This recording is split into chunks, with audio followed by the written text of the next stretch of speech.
Hi there, Mr. Lees here doing the higher paper from 2021, and we're doing paper 2 and we're on question 7 where you have a function y equals f of x. So here it is there, this is the original one they give you.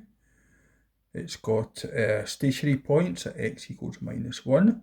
So stationary points, of course, is where the curve is flat, where the gradient is 0. And here is where the gradient is equal to 0 as well, with it being a stationary point here. On the graph, sketch a possible graph of y equals f dash x. So we're going to do a sketch of the gradient of this original function against x, not y, but the gradient of it. Now, the easiest bits to spot are where the gradient is 0.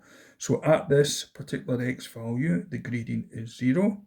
That's 0 there. And at this particular x value, the gradient is 0 here.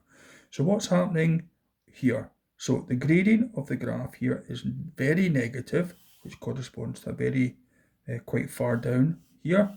Then the gradient gets less and less and less, and then it goes to 0 there. So it gets less and less negative, I should say, and then the gradient of this graph is 0. The gradient of this graph here is 0.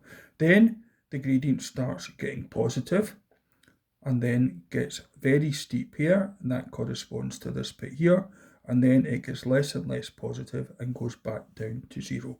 That is illustrated by this curve here, this bit here corresponding to the steepest part of the original graph.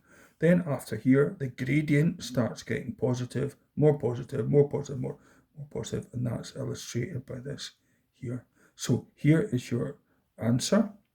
So it does say a possible graph, any graph that goes up through there, up as high as you want, down to there, and then starts going up again.